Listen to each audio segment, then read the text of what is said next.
이제 실시간 참여자분들이 많아가지고 댓글이 너무 빨리 지나가는 바람에 제가 이거 읽기가 거의 불가능한 그런 상태입니다. 여하튼 여러분 반갑습니다. 꽤 오랜만에 여러분 뵙죠. 물론 어제 계양에서 우리 지역사무소에 서명운동을 하느라고 잠깐 저희가 방송을 한 일이 있습니다만, 이렇게 우리 당원존에서 여러분들을 공식적인 모습을 갖춰서 보는 건 꽤 오랜만인 것 같아요. 반갑습니다. 그리고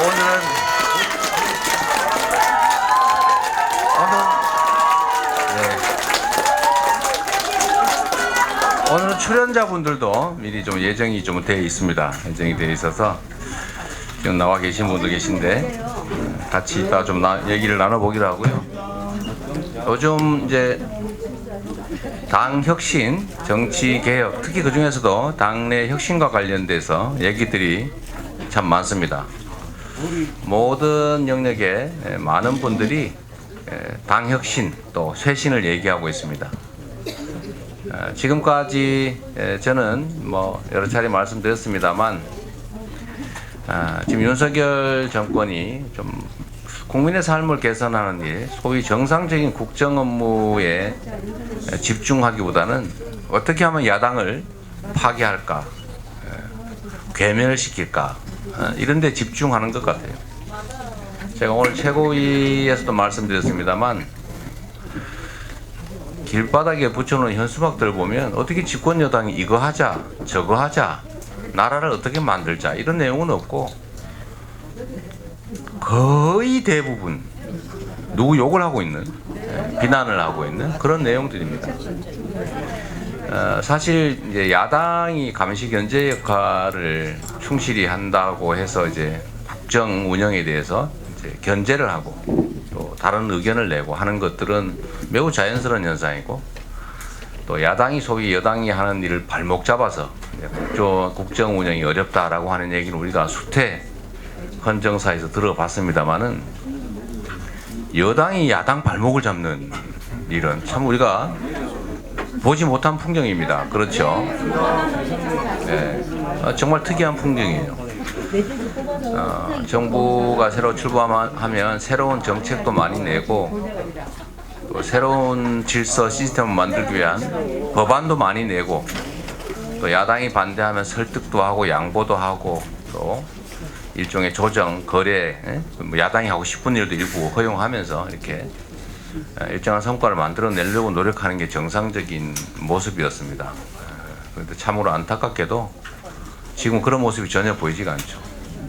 제가 뭐 들은 바로는 지금 새로운 정부가 출범한 이후 국회에 제출된 법안 건수가 가장 적다, 이런 지적도 있어요. 사실인지는 한 번 더 확인해 봐야 되겠습니다만, 하여튼 현재 정치의 모습이 매우 비정상적인 것은 분명합니다.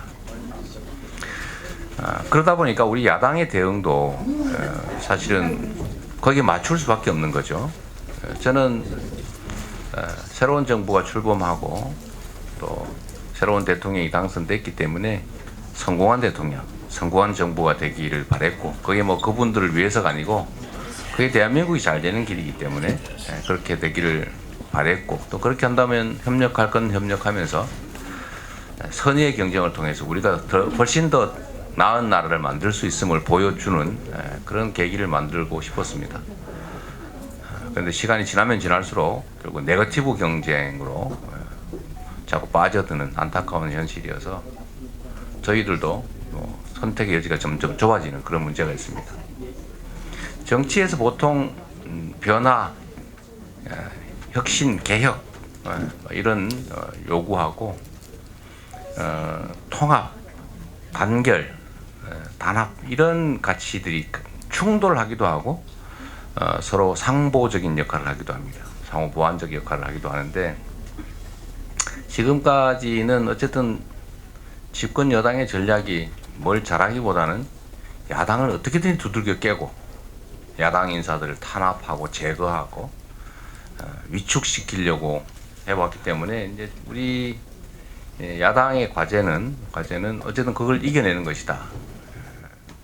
통합되고 좀 다른 요소들이 있더라도 서로 참고 견디는 것이다. 이렇게 좀 판단을 그쪽에다 좀 중점을 뒀던 게 사실입니다.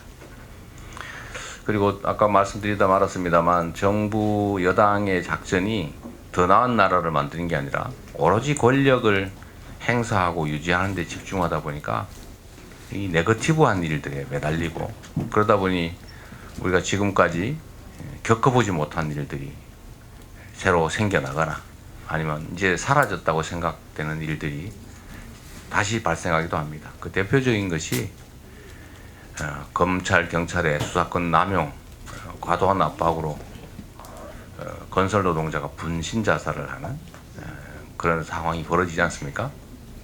이런 일들 근자에 없던 일들이죠.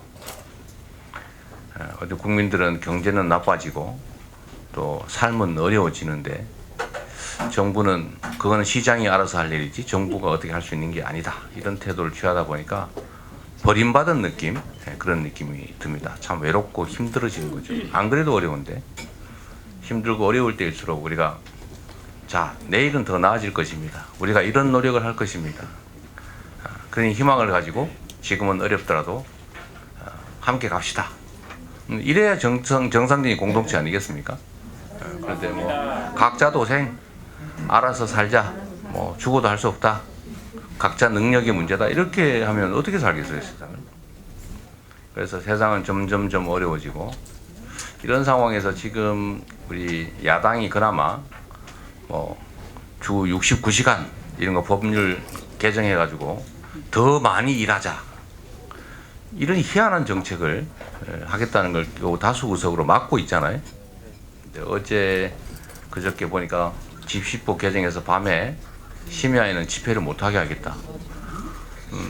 그런 기본권 침해를 하는 그런 시도들을 자꾸 하는데 그나마 우리가 야당이 다수 의석을 가지고 있기 때문에 이런 부당한 것들을 막지만 내년 총선에서 만약에 좀 우리가 우려하는 상황이 만약에 발생한다면 시스템들조차 제도 장치들조차 통째로 다 퇴행하고 바뀌어버릴 것이다. 그럼 이 나라의 그 퇴행을 어떻게 할 거냐 대체. 그래서 내년 총선에는 우리가 반드시 이겨야 되고 저는 이 자리에서 그렇게 말씀드리고 싶어요. 총선에서 이기는 것 이게 바로 가장 큰 개혁이다. 이겨야 개혁이라도 하지. 우리가 가치를 주장하다 패전해가지고 현실의 삶이 나빠지고 제도 장치들이 후퇴해버리면 그게 현실적인 정치에서 무슨 의미가 있겠습니까? 그래서 저는 내년 총선에서 이기는 것이 가장 중요한 과제다 이렇게 생각하는데 여러분 어떠세요? 그래서 총선에서 우리가 이기지 못하면 지금의 이 역주행 이걸 막을 길이 없기 때문에 더 심각한 일이 벌어지겠죠. 그렇기 때문에 이기는 데 주력해야 되고 그러기 위해서는 우리가 통합된 단결된 모습을 유지해야 된다. 그런 생각으로 지금까지 분열 갈등의 요인이 될 수 있는 부분들에 대해서는 많이 이제 절제해왔던 것이 사실입니다.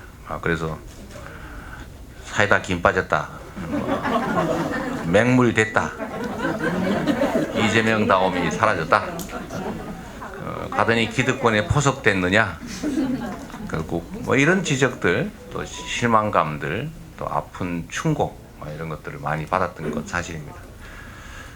그런데 역시 때가 있는 거죠. 그러다 보니 최근에는 당을 혁신해야 한다, 개혁해야 된다, 쇄신해야 된다 이런 요구가 아주 다양한 영역에서 다양하게 뻗어져 나오기 때문에 때가 된 것 아니겠습니까, 여러분? 네.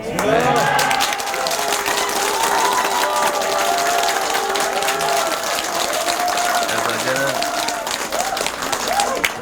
통합의 단결의 기조를 유지하면서도 우리가 할 수 있는 혁신들, 개혁 것들을 해 나가자, 이런 말씀을 좀 드리고요. 오늘은 그런 주제로 몇 분 하고 말씀도 같이 한번 나눠보겠습니다. 그리고 이제 본격적으로 우리 말씀을 좀 들어보기 전에 제가 이 말씀을 좀 드리고 싶어요. 당이라고 하는 것은 기본적으로 우리가 물이라고 합니다. 물이. 당하고 반대되는, 좀 상대되는 개념이 뭐냐면 조직이에요. 조직. 자주 말씀드리잖아요. 조직은 상명하복, 하나의 의사만 있죠. 의사가 다르면 그거는 억압하거나 없애거나 바꾸거나 이렇게 합니다. 근데 당은 조직이 아니에요. 군대, 관료, 이런 조직이 아니죠. 하나의 물이라는 것입니다. 생각이 다른 게 너무 당연해요.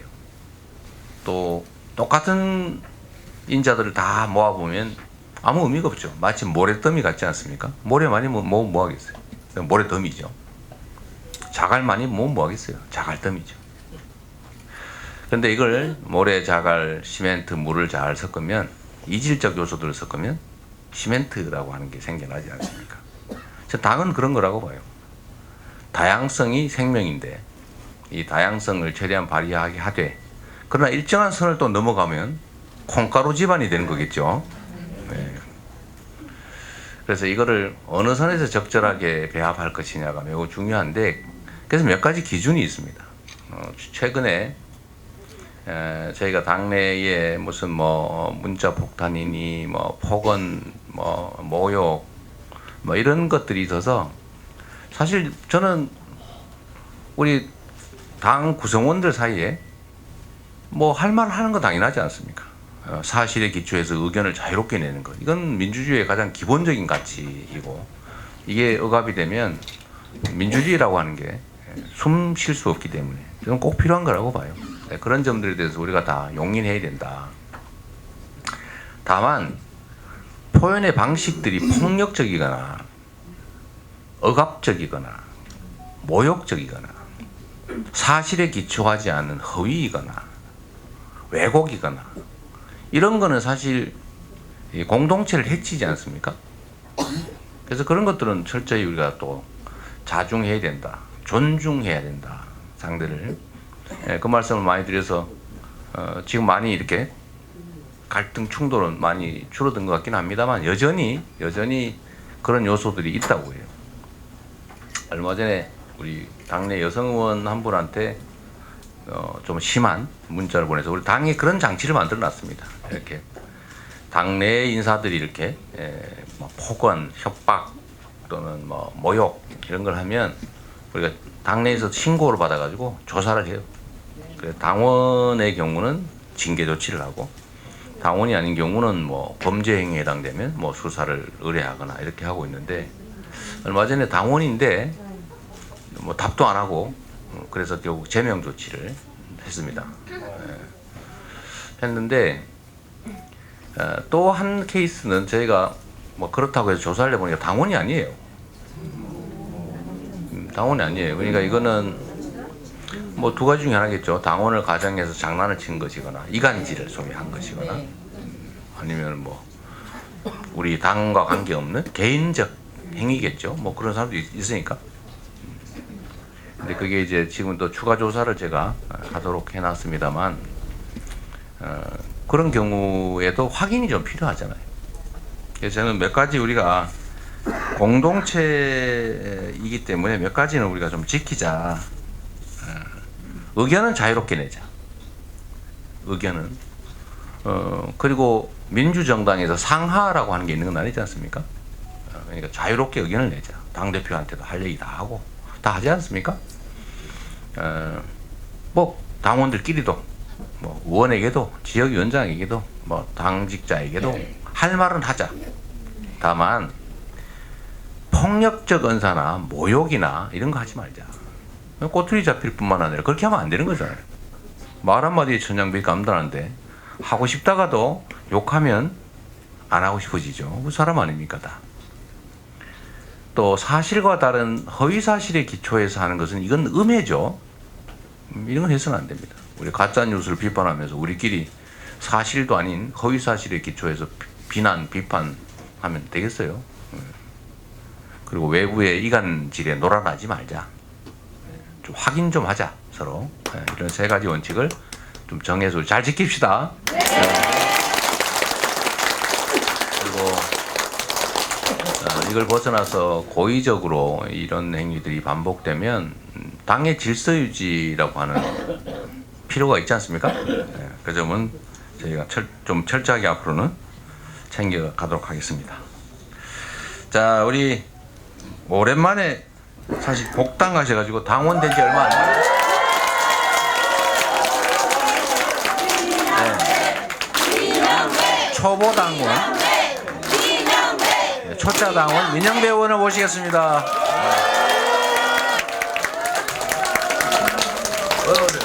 광주 지역의 초선 국회의원이시고 사실은 저하고 기초단체장을 같은 시기에 우리 8년 같이 했죠.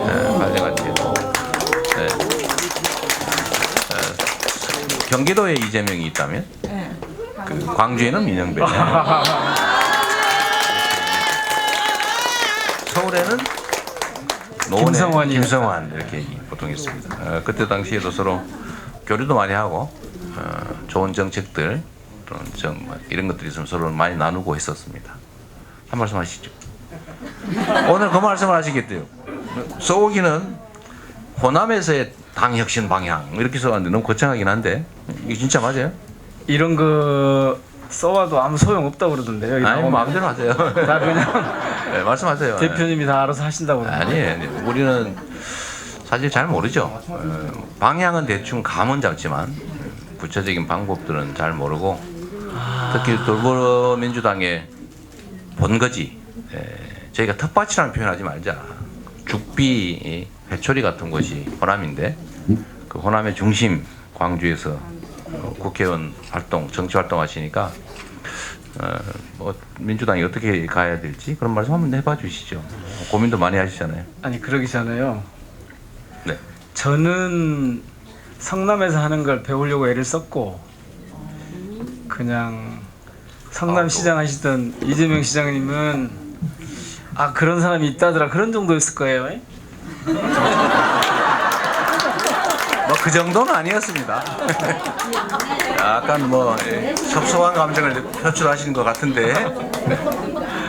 그런데 분명한 건 그때부터 호흡은 맞았다. 네, 맞습니다. 네.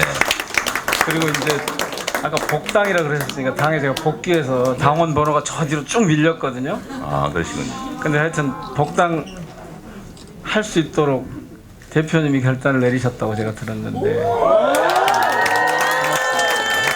그건 아니고요. 모두가 동의하는 일이었죠. 네, 맞아요. 그 제가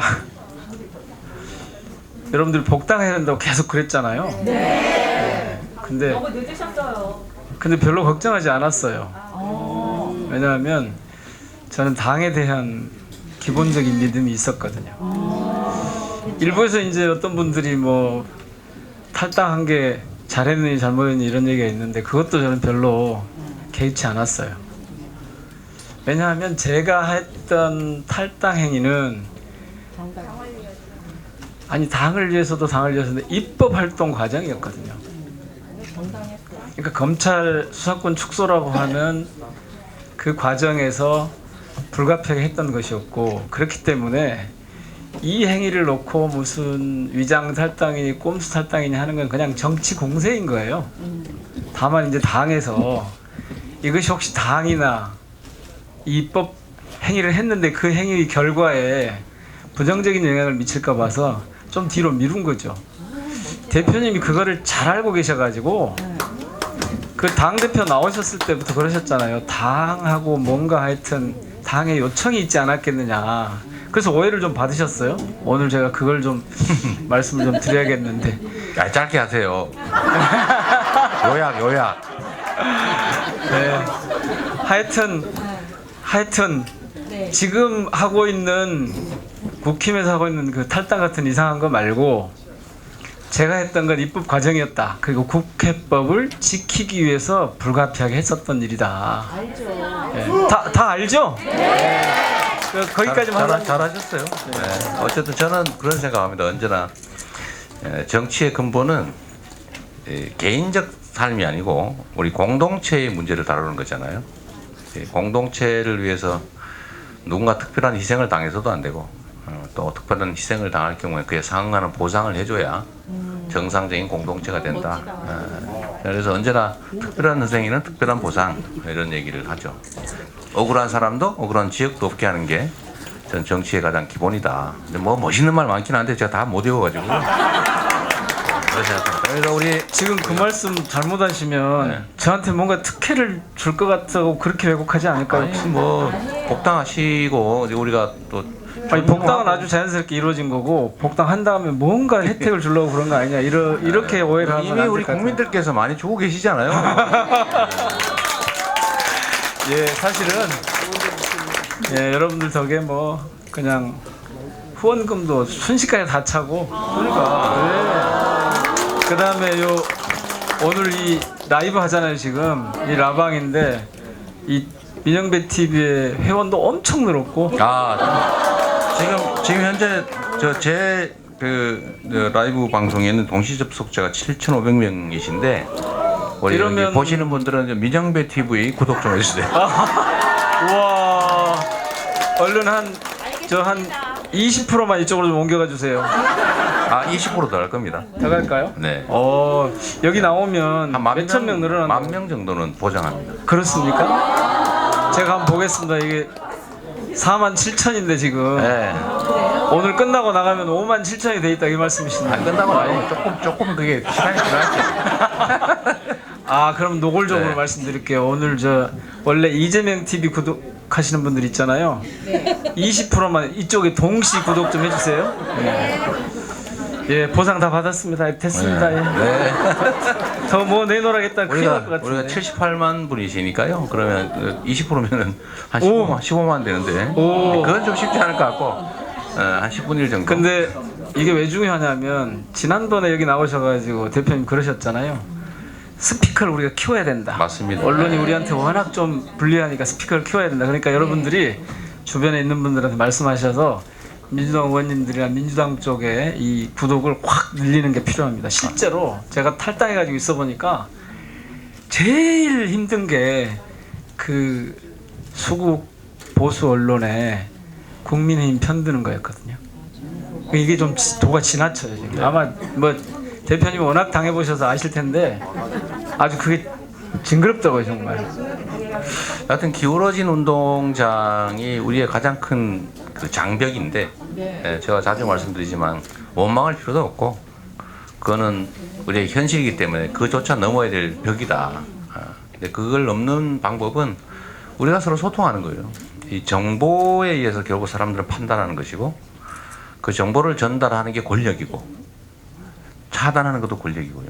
근데 그게 기존에는 소위 레거시 언론이라고 합니까? 전통 언론들만 했다면 이제는 사실은 뭐 유튜브도 그렇고 SNS 이런 카톡 등등 뭐 텔레그램 뭐 등등을 통해서 우리끼리 많이 전파하면 그게 사실 우리의 권력이 되는 거예요. 그래서 많이 좀 민영배 TV 많이 구독해 주시고 자 이재명 TV도 좋아요 구독 부탁합니다.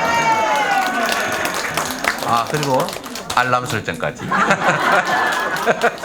근데 딴 얘기하지 말고 지금 시간도 없는데 자, 광주 준비해 오신 말씀 좀 하세요 진짜로. 광주 네. 호남 얘기를 좀 드리면 조금 전에 사실은 대표님이 답을 하셨어요. 지금까지는 이런저런 이유로 해서 그냥 쭉 견뎌왔다 상황을. 그런데 이제 드디어 뭔가 좀 적극적으로 혹은 공세적으로 전환할 시기가 됐다. 예. 저는 제가 좀 대표님을 좀 잘 알 거 아니에요. 예, 성남시장 시절부터 시작해서 뭐 지사하실 때 또 이 대표 나오시는 이 과정이 쭉 함께 했으니까 알 거 아니에요, 좀. 저도 사실 예상하지 못했어요. 대표님이 이렇게 신중하고 조심스럽게 갈 수 있다는 사실 자체를 제가 예상하지 못했는데 이게 보니까 다 작전이었더라고요. 오늘 제가 저기 앉아서 보니까 역시 때를 기다리고 계셨구나. 예. 때가 왔다. 뭐 이렇게 이해해 주시는 분도 계시니까 다행입니다. 광주에서 민주당의 혁신, 광주의 불만은 뭐였냐면 이재명 대표께 특히 불만이 뭐였냐면 좀 싸우라니까요. 저 무도한 윤석열 이 검찰 독재 정권에 되게 좀 싸워주시라니까요. 그러라고 우리가 180석 만들어주고 당대표 만들어놨잖아요. 물론 당대표 때는 절반밖에 못 얻으셔서 그렇긴 했지만 그런 거거든요. 그래서 그것 때문에 되게 좀 스스로 그렇게 표현하시니까 저는 좀 제가 보기엔 괜찮은데 진짜 사이다 김 빠졌다라고 하는 이게 그 우리가 그냥 좋게 표현하면 이재명 다움이 옛날에 그 시원시원한 그 이재명 다움이 좀 전투력이 있는 그런 이재명 다움이 오늘 사라졌다 이런 거였잖아요. 근데 광주는 사실은 광주만의 무엇을 원하는 게 아니라 광주를 기반으로 해서 민주당이 제자리를 잡아가는 걸 요구를 하고 그 중심에 윤석열 검찰 독재와 잘 싸워달라. 그러니까 목소리 큰 좀 정치인들 좀 키워서 잘 좀 싸워달라. 네. 제가 사실은 탈당을 한 덕분에 그나마 조금 목소리를 내는 사람 취급을 받긴 합니다. 그래요? 네. 광주에서 그럼 인기가 좀 있으세요? 제 입으로 얘기하면 좀 그렇잖아요. 그래요? 지난번에 한번 보셨잖아요. 광주 오셨을 때 가서 이렇게 인사하는데 제가 무소속이었는데도 박수를 되게 크게 쳐주는 것 같은데. 네. 우리 댓글 쓰시는 분들 중에 우리 자유시민도 계시고 깨어나자도 계시고 황금별도 계시고 한데 우리 민영배 의원이 광주에서 호남에서 진짜 인기가 있다 이렇게 생각하시면 1번 한번 눌러봐주시고요. 아니다 아직 공감하기 어렵다 이렇게 생각하시는 분은 2번 내지 기타 등등 한번 해볼까요? 진짜 어떤가 한번. 자 그럼 하나 둘 셋 할 테니까 1 아니면 2로 해보세요. 자 하나 둘 셋. 1번. 여기는 그럴 것 같은데. 별로 없네요 뭐 보니까. 자 그런데 네. 일본이 많이 올라오네 여기 이상하게. 2번은 안 올라오는 것 같은데요. 네. 근데 지금 아까 동접 7,000명 가량 된다고 그러셨잖아요. 그 정도면 아침에 KBS 라디오, 저녁에 9시 KBS 뉴스에 동접자가 이 정도예요. 네, 8,500번으로 늘어났네. 와. 네. 지금 1,500명 늘어난 분들은 제 것도 좀 구독을 좀 해주세요. 민영배 TV, 이재명 TV 좋아요 구독 부탁합니다. 그래서 이제 광주에서는 그러면 뭘 어떻게 할 건데 이게 이제 내년 총선을 앞두고 나오는 이슈거든요. 좀 내년 공천은 그동안 민주당이 하던 방식, 네. 좀 어려운 얘기 쓰지 않겠습니다. 하여튼 그동안 민주당이 하던 그런 관행을 좀 깨고 광주라고 하는 곳은 국힘 후보가 당선될 가능성이 거의 제로거든요. 지금까지 보면. 네. 없습니다. 그런데 광주가 이 교체를 한 번씩 확확 할 때가 있습니다. 열린우리당 때 한번 네. 완전히 바꿔버렸죠. 그다음에 국민의당 때 2016년에 한번 완전히 바꿔버렸습니다. 그때 왜 그랬는지를 보고 이번에 그런 일이 일어나지 않도록 민주당이 먼저 앞장서서 혁신적인 공천을 해라. 네. 그런 요구가 서서히 나오고 있습니다. 네. 구체적인 방법까지 제가 여기서 말씀드릴 수는 없겠는데 그거는 뭐 정치적인 네. 뭐 이상한 파장이 일어날 수 있으니까요. 근데 분명한 것은 말씀 다 해놓고 뭐. 광주 호남은 우리가 이기는 곳이니까. 호남은 우리가 이기는 곳이니까 여기서 민주당의 새로운 모델, 혁신적인 모델을 만들어야 된다. 그리고 그 중심에는 되게 뭐라고들 하시냐면 당원이 실질적으로 기득권을 깨고 당원이 중심이 돼서 의사결정에 핵심적인 역할을 하도록 하는. 요즘 저 대표님 하신 말씀으로 하자면 당원 중심 당 운영하시겠다고 그러셨잖아요. 네. 그걸 실제로 공천 과정에서 좀 그렇게 해라는 겁니다. 후보를 세우는 과정에서. 근데 우리가 과거에 이제 소위 간접민주주의, 그러니까 누군가를 뽑아서 그들에게 권한을 행사하게 하는 이 시스템을 채택했던 이유는 이제 지리적 한계나 또 인구, 사람들 숫자가 많으니까. 그런데 지금은 사실 정보통신수단이나 교통수단의 발달 때문에 그런 한계가 거의 다 사라졌죠. 그래서 가능하면 직접 민주주의에 대한 욕망도 커지고 실현 가능성도 커진 것처럼 사실 당도 당원이 주인이라고 나는데 실제 주인인지는 아직까지는 약간 의구심이 많은 상태인데. 그러니까 어떤 대표님이 그걸 해주시기를 고대를 하는 것 같아요. 지금 여기 오신 분들도 대표님이 이 스스로 고백을 하셔서 참고 있긴 한데 네. 이렇게 보고 있긴 한데 진짜 앞으로 그렇게 안 하면 안 돼요라는 의지가 굉장히 강하죠. 눈빛들이 다 지금 그렇잖아요. 그렇죠. 뭐 당원분들도 그렇고 민주당의 기대와 애정을 가지고 있는 국민들께서도 사실 비슷합니다. 그래서 그것을 광주로부터 한번 시작을 해보면 네. 이게 전체 민주당의 흐름에 긍정적인 효과가 있을 거다. 그래서 광주에서는 요즘 그러시더라고요. 저한테 이제 하시는 말씀이 그 잘 싸워라는 말 다음에 이 혁신적인 이런 말씀을 하시면서 야 니들 180석 줬는데도 뭘 못했잖아. 네. 그러면 제가 이제 변명을 좀 합니다. 변명을 좀 하는데 그 변명이 무슨 안 통하죠. 딴소리 하지 마라. 그래서 요즘 나오는 얘기는 뭐냐면 국힘에게 하여튼 100석 미만으로 국힘을 밀어내야 된다. 그래야지 저 윤석열 독재의 폭주를 멈출 수가 있다. 그래서 뭐 민주당한테 200석 다 주십시오 그러면 좀 거시기 하니까 하여튼 야권이 전체적으로 개헌을 할 수 있는 넘기자. 네. 그런 요구가 요즘 좀 많이 있습니다. 그래서 그 중심에 민주당이 좀 서달라. 네. 저희가 이제 겸손해야죠. 잘 하도록 노력해야 되고 또 사실 윤석열 정권의 폭주와 무능이라고 하는 것은 뭐 이미 알려진 사실인데 과연 앞으로 그런 경향성이 조금 축소될 거냐 사실은 쉽지 않을 것 같아요. 전 지금 뭐 특히 이제 대외 관계, 외교 통상 영역에서 정말 심각한 제가 그 무능 이상인 것 같습니다. 그냥 무능하면 유능하려고 노력하기라도 할 텐데 좀 무능 이상이라고 좀 보여져서 정말 심각하다 그런 생각이 들고요. 대표님 아시지만 이런 정권이 없었잖아요. 출범한 지 1년도 안 돼서 퇴진하라고 하는 이런 경우가 없었잖아요. 그리고 그거 지금 대표님 심각하게 생각하셔야 돼요. 대표님 책임이라는 분들이 많아요. 누가 지라 그랬냐. 뭐 제 잘못이 제일 크죠. 제 부족함이 가장 크다. 아니 이 말씀은 이제 그동안 잘 견디셨으니까 이제부터 한번 시원하게 한번 치고 나가보시라라는 그런 응원이죠. 박수 한번 세게 한번 보내주세요. 우리 민영배 의원님의 복당을 환영하면서 우리 앞으로 당의 혁신을 위한 개혁을 위한 일에 큰 역할을 해주시기를 기대합니다. 그 혁신기구 꾸리는 것에도 관심이 많던데요. 그래요? 잘 꾸려야 된다. 네. 근데 사실 기구가 중요한 게 아니라 내용이 중요하고 결과가 중요한데. 근데 그 내용을 담보할 이 구성이 돼야 된다 이런 네. 얘기를 세게 하더라고요. 같이 응원해서. 혁신기구가 아니고 진짜 혁신할 수 있는. 그러니까요. 예, 그런 말씀 하시더라고요. 네, 알겠습니다. 나가라 이 말씀이죠. 네.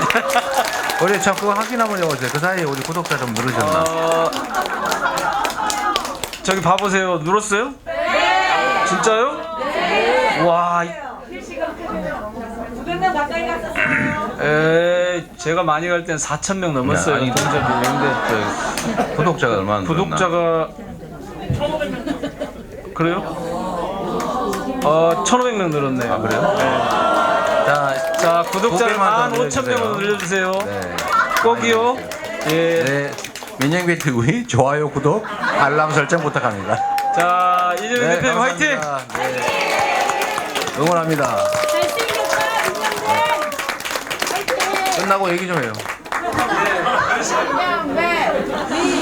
네, 우리 고생 많이 하셨는데 응원 박수 한번 부탁드립니다. 네. 자, 응원의 한 내용으로 우리 민영배 TV 구독을 많이 해주셔야. 네. 그리고 우리 여기 유튜버 분들 많이 계시고 또 친구 친지들 아는 사람 중에 SNS 하면 같이 정말 이 백시장도 맡들면 나으니까 네. 같이 많이 거들어 주시기 바랍니다. 그리고 잠깐 막간을 이용해서 아까 제가 그 말씀을 못 드렸는데 자우전 우리 당내의 건전한 토론 문화가 정말 필요한 것 같아요. 근데 저는 일부에서 그런 지적을 하시더라고요. 아니 그 통로가 막혀 있으니까 자꾸 극단적으로 분출하지 않느냐. 일리가 있는 지적입니다. 그래서 심지어 어떤 경우는 방해 게시판을 없애버려야 된다. 왜냐면 극단적 해결 방법이에요. 거기서 자꾸 갈등이 심화되니까. 근데 그거는 문제를 해결하는 게 아니라 문제를 뭉개는 거죠. 그래 없어지지 않는다. 그거는 또 다른 방식으로 분출한다. 이런 생각을 합니다. 그래서 건전한 토론 문화, 사실에 기초한 합리적 의사개진, 그리고 상대를 존중하면서 점잖게 의견을 개진하는 게 훨씬 더 효과적이다. 그렇잖아요. 사람이 다 자의식이 있고 자존감이 있는데 그 억압한다고 말 듣겠습니까? 특히 권위와 힘을 가진 국가 헌법기관을 막 압박한다고 되겠어요. 그건 그냥 화풀이일 뿐인 거죠. 그렇게 되면 그거는 불필요한 낭비에다가 오히려 손실을 초래한다는 점이 있습니다. 그래서 우리 대학생위원회와 관련해서 요즘 좀 말이 좀 많아요. 또 근데 저는 그런 생각해요. 여러분들이 좀 이런 거 신경 써주시면 좋을 것 같아요. 여기 계신 분들은 안 그럴 거라고 봅니다. 제가 여러 차례 이 과도한 표현 방식 때문에 오히려 문제를 더 복잡하게 만들고 얽히게 꼬이게 만든다라고 말씀드려서 많이들 뭐 자중하고 계신데 여전히 아까 말씀드렸던 사례처럼 이 폭격적 모습으로 억압하는 그런 양태가 좀 있다고 해요. 이번 대학생위원회 위원장 또 뭐 각 시도의 대학생위원장들의 입장 표명 관련해서는 저는 그게 뭐 옳으니 그러니는 얼마든지 할 수 있다고 생각합니다.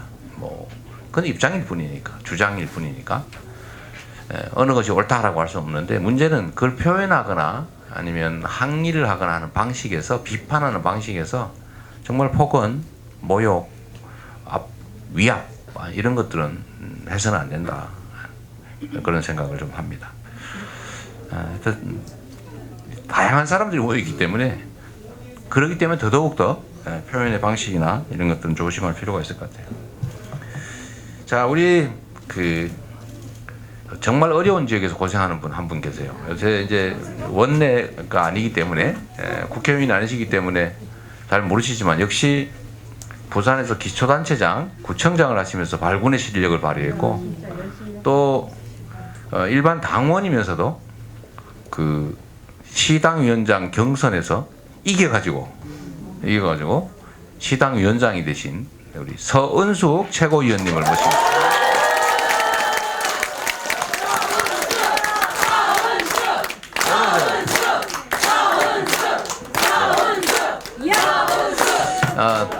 제가 자랑할 일이 하나 있는데 제가 서은숙 최고님을 제가 발탁했다는 거 아닙니까?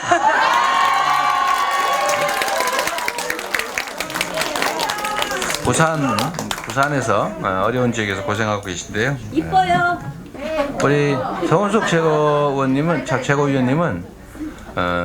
정말 보면 볼수록 예뻐요. 정말 진주같이 반짝이시는 분이세요. 네.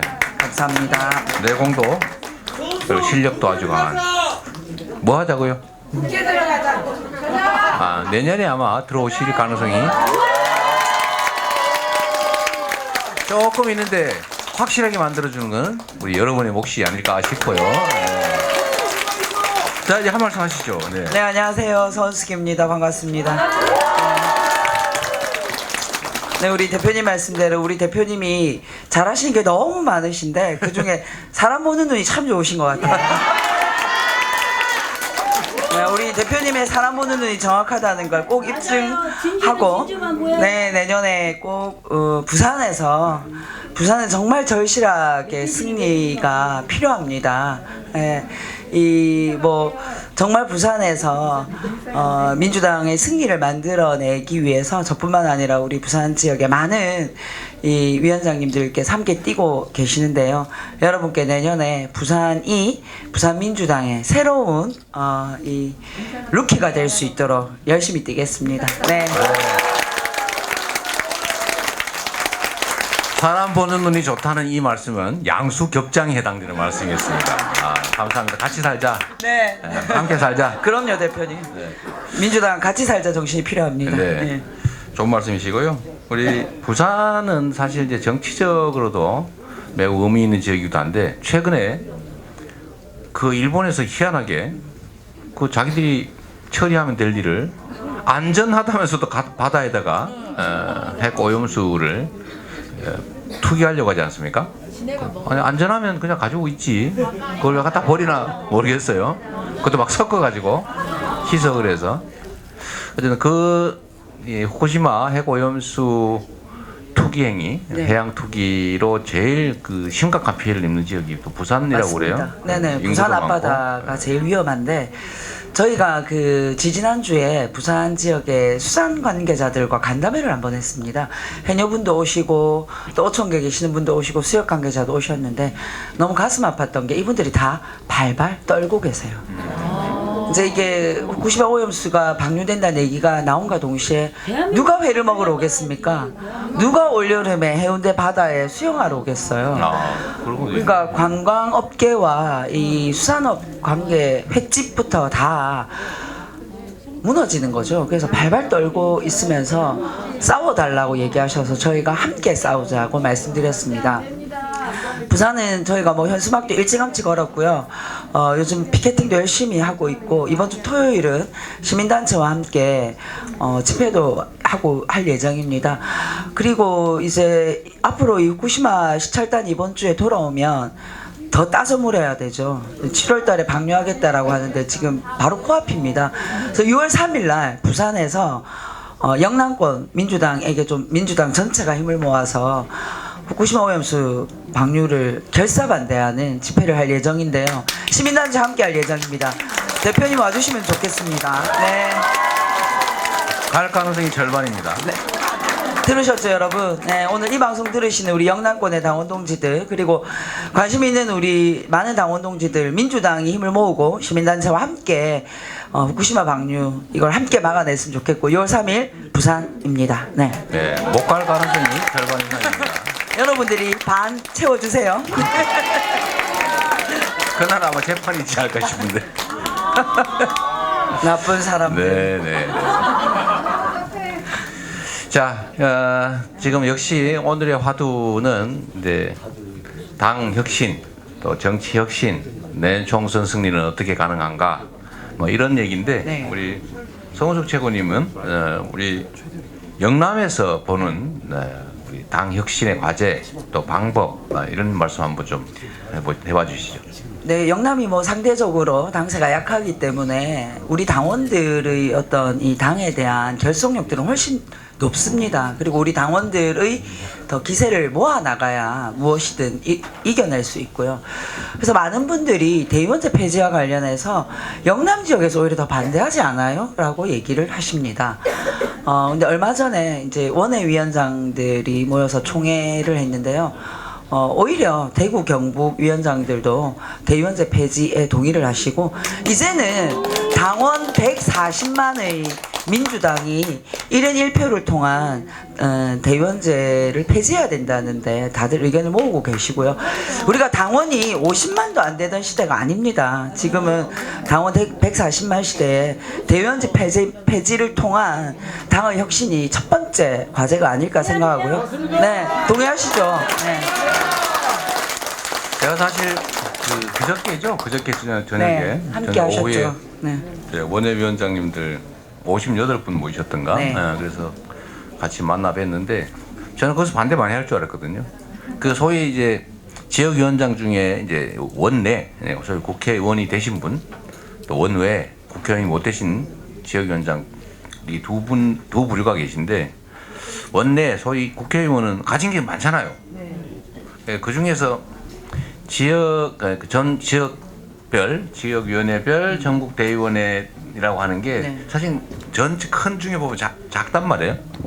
근데 원외위원장 입장에서 가진 게 그거밖에 없는데 어떻게 보면 그렇죠. 그렇죠. 네. 네. 그러니까 일종의 뭐 기득주의라고 하면 뭐 그 대의원 선발권, 뭐 이런 건데 저는 반대를 많이 심하게 하실 줄 알았어요. 네.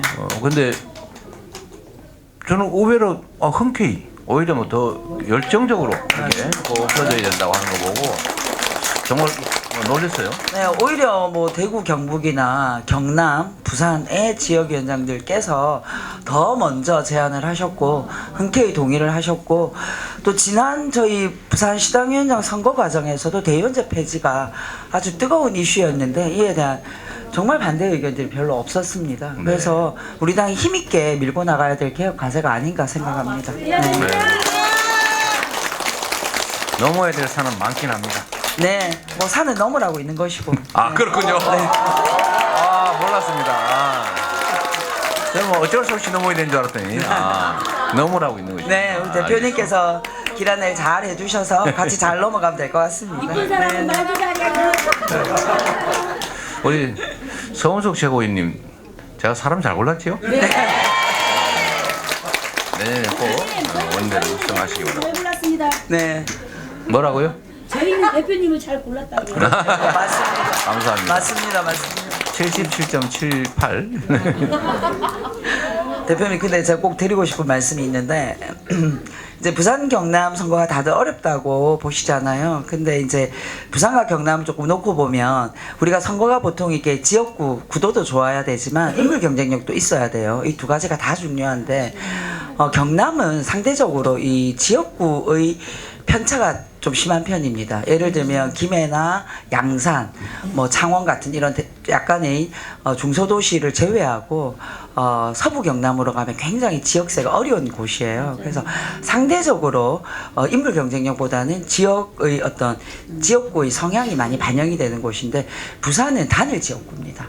부산은 득표력이 제일 많이 나오는 곳과 제일 낮은 곳이 비교해봐도 5% 정도에서 차이가 납니다. 그 얘기는 부산은 단일 선거구이기 때문에 함께 힘을 모아 싸우면 인물 경쟁력이 있는 후보들의 당선이 아주 될 수 있는 그런 지역입니다. 저희가 지금 부산에 그 현역 의원이 3분이신데요. 저희 내년에 이거 꼭 2배 이상으로 늘려야 됩니다. 네.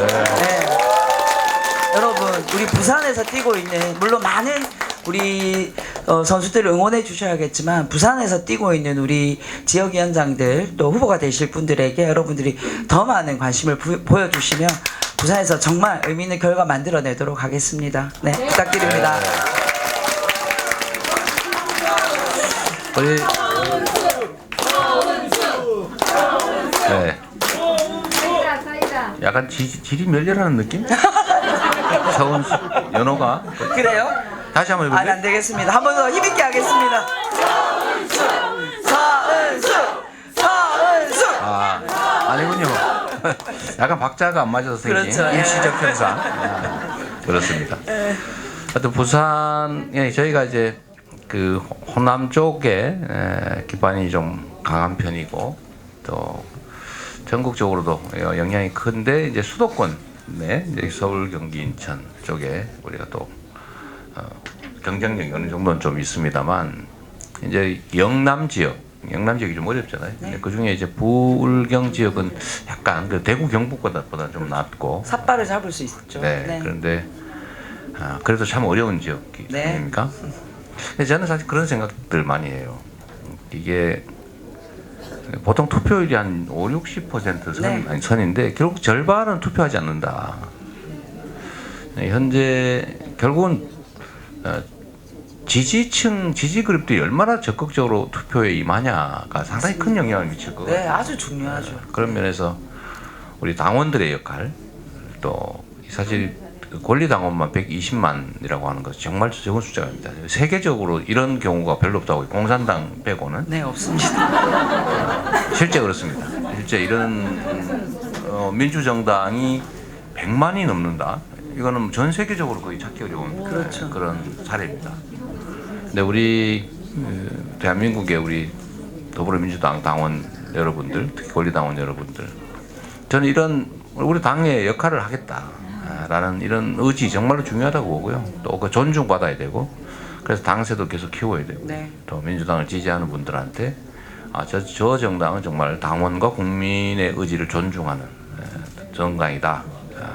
진정한 의미의 대중정당이다. 이렇게 인정받는 게 우리 힘이 아닐까 싶어요. 네, 맞습니다. 네. 자, 감사합니다. 뭐 더 하실 말씀이 있을 것 같은데. 네. 그 말씀하신 것처럼 우리가 국민들에게 더 헌신하고 국민들을 위해서 더 우리의 권력을 잘 쓰는 게 중요하다고 생각합니다. 우리끼리 싸워봐야 남는 건 우리끼리 상처밖에 없다고 생각하고요. 저는 우리가 늘 선거할 때 유권자들에게도 균형 감각을 가져달라고 요구하잖아요. 우리 당내에도 저는 균형 감각이 필요하다고 생각을 합니다. 당원은 선출직을 믿고 신뢰하고 또 선출직으로 뽑히신 분들은 우리 당원들을 믿고 당원들과 함께 가는 그런 서로 존중의 정신이 필요하고요. 우리 대표님 늘 말씀하시는 것처럼 당신의 의견에 동의하진 않지만 당신의 의견이 탄압받을 때 나는 당신과 함께 싸우겠다는 그 정신이 우리 민주당의 정신이 되어야 하지 않을까라는 생각이 듭니다. 그래서 네, 우리 지지자들께서도 내년 총선을 향해서 더 수준 높은 우리 당원들이 되어주시고 또 우리 당의 선출직 의원님들께서도 우리 당의 의원들을 당원들을 존중하는 그런 마음으로 함께 가는 동지의 마음으로 갔으면 좋겠습니다. 네. 우리 서은숙 최고위원님은 뭐 유튜브 안 하세요? 네. 그래도 말씀드리려고 했어요, 대표님. 미리 했어야 되는데. 제가 유튜버 초보예요. 그래서 구독자가 작아요. 여러분 서은숙 TV를 이렇게 쳐보시면 나오는데 되게 작거든요. 여러분들이 구독 많이 해주시면 제가 더 바짝 긴장해서 유튜버 더 열심히 하도록 하겠습니다. 네. 서은숙 TV는 저도 구독이 안 돼 있네요. 대표님, 저는 대표님 TV 좋아요, 구독, 알람 다 합니다. 자, 지금 구독했습니다. 네, 감사합니다. 한 명 늘었습니다. 죄송합니다. 네, 감사합니다. 네, 여러분들 많이 봐주시면 제가 더 유튜브 활동 더 열심히 하도록 하겠습니다. 지금 방송을 안 하고 계신데 보니까? 네, 지금 대표님 제가 그 정도의 실력이 못 됩니다. 그렇군요. 열심히 따라가도록 하겠습니다. 네. 실력을 좀 쌓겠습니다. 네, 우리 서은숙 TV 구독도 부탁드립니다. 네. 지금 849분이신데. 넘었어요? 순식간에 넘었군요. 순식간에 넘었군요. 역시. 네. 예, 역시. 설명이 됐어요. 네. 아까도 말씀드렸지만 이렇게 어려운 상황일수록 우리가 연대해야 됩니다. 이 연대는 우리 물리적인 연대도 중요한데 사실 정보를 나누는 거, 서로 의지하는 거 이게 연대의 핵심 아닌가 싶어요. 네, 맞습니다, 대표님. 기울어진 운동장을 좀 교정하는 방법 중에 하나는 역시 이런 정보 소통 루트를 갖는다. 김대현도 하나 눌러주세요. 뭐를요? 우리 김대현이요. 네, 네. 우리 서은숙 TV 좋아요, 구독 부탁드립니다. 네. 그리고 오늘 이 방송 때문에 못 내려가시는 거죠? 아니요, 이제 방송 끝나면 또 지역구 내려가서 내일 아침 피켓팅 해야죠. 네, 우리 서은숙 최고위원님 정말 부산에서 고군분투 중이신데 앞으로도 힘내서 열심히 하시라고 응원의 박수를 보내드리면서 고맙습니다. 여러분 사랑합니다. 같이 힘내요. 대표님 고맙습니다.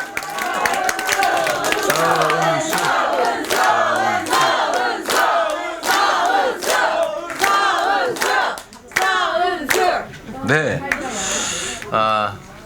우리 서은숙 최고위원님은 정말로 이제 구청장 하실 때도 실력을 제대로 발휘하셨는데 저번 지방선거에서 우리가 지면서 다 일률적으로 낙선하고 말았습니다. 정말 아깝죠. 네, 정말 아까운데 이제는 앞으로 국회에서 일할 수 있도록 우리 부산에 계신 분들 많이 힘써 주시고 또 주변에 또 부산에 계신 분뿐만 아니라 우리 대한민국을 사랑하는 모든 분들이 이 권력의 이 정권의 폭주 퇴행 막을 수 있도록 같이 힘 모아 주시길 부탁드립니다. 자, 이번에는 요즘은 청년이 이제 또 하두인데 참 우리 저도 자주 뵙지는 못하는 우리 황희두 노무현 재단이요. 임세은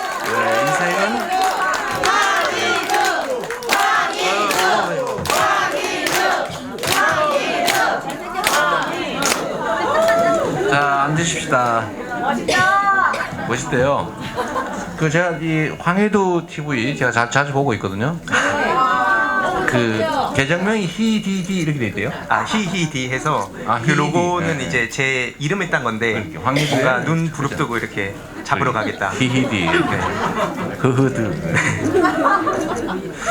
뭐 여기는 뭐 굳이 워낙 구독자도 많으시고 그래서 제가 생색내기가 어려운 그럼에도 불구하고 관심 가져주시고요. 우리 임세인 전 청와대 행정관 아니 부대변인입니다. 부대변인 네. 네, 청와대 부대변인. 네. 대표님 대통령 후보 대변인이었습니다. 네, 대통령 후보 선대위 대변인. 네, 그러시군요. 자, 그리고 소개 한번 하시죠. 안녕하세요. 제가 진짜 잘 안 떴는데 대표님 계시니까 지금 갑자기 긴장이. 아, 그럴 리가. 네, 제가 씩씩하고 당당하게 유튜브 채널 임세은 식당의 임세은입니다. 임세훈 식당? 예, 씩씩하고 당당하게 해서 임세은 식당. 아, 식당. 네, 임세은 식당. 그렇군요. 아, 네, 구독, 좋아요, 알람. 구독, 좋아요, 알람 부탁드립니다. 네, 임세훈 식당. 아, 식당이 식당.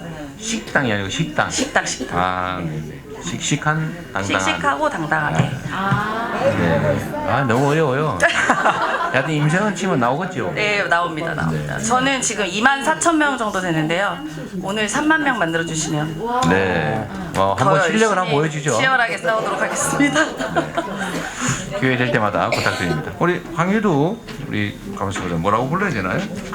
유튜버라고 그냥. 황유두 네 히히디 유튜버 뭐 자기 소개 한번 하시죠. 네, 안녕하세요. 그 알림이 황희두 유튜브를 하고 알림이 있고 황희두. 그리고 노무현 재단 이사로 활동 중인 황희두입니다. 저도 네. 구독해 주시면 감사드리겠습니다. 네.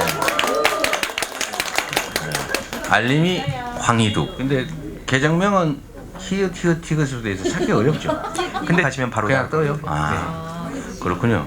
그 정도는 신경을 썼겠죠. 네, 맞습니다. 자 오늘은 어떤 당 혁신과 관련된 얘기들을 주로 하고 그 외에 뭐 하시고 싶은 말씀들도 좀 하실 텐데 두 분 중에 누가 먼저 하실까요? 마음대로 하세요. 식당님이 먼저. 식당 임세은 식당께서 먼저 하겠습니다. 네, 오늘이 380일이에요. 암흑시대 380일입니다. 그리고 1465일이 남았어요. 그래서 저는 380일 동안 이 남은 1465일을 단 하루라도 단축하기 위해서 길거리와 뭐 여러 방송에서 싸우고 있습니다. 역시. 저는 사실 지난 대선이 사기꾼이 만든 사기 대선이었다고 생각하거든요. 네. 우리가 언제 윤석열 보고 일본에다가 사과하지 말라고 그랬으며 언제 청와대를 옮기라고 그랬으며 언제 헌재 판결을 어기고 사과를 받지 말라고 했습니까? 그리고 언제 우리가 일본의 핵 폐기수를 배출하라고 했습니까? 그런 거를 죄송합니다. 제가 진짜 대표님께서 진짜 떨려가지고. 자 힘내라고 임세은.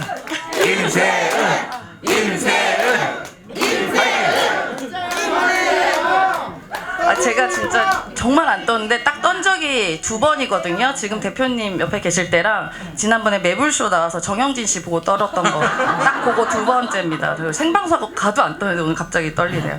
그래서 저는 지난 대선에 누가 그런 그 공약도 없었던 거잖아요. 그럼 사실상 국민을 속인 거죠. 그리고 언제부터 그 대통령 배우자가 설치라고 했습니까?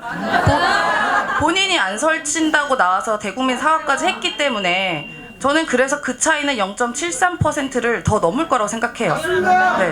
그래서 계속 요새 그 윤석열 대통령이 촉감 외교하고 있지 않습니까?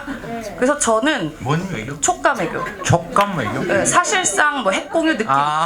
맨날 느낀다고. 네, 그다음에 심리적. 네, 심리적 G8 상태. G8. 네, 그래서 심리적 핵공유. 네, 심리적 핵공유. 그렇기 때문에 그렇군요. 촉감 외교. 저는 느낌적으로 대통령이 없다고 생각하고 사실상 이재명 대통령 느낌이라고 생각합니다. 그런 말씀을 한마디 하실 때마다 저에 대한 화살이 점점 크고 많아집니다. 화살은 저희가 맡겠습니다. 네, 우리 식당 한 말씀 하셨는데 우리 네. 알림님께서 한 말씀.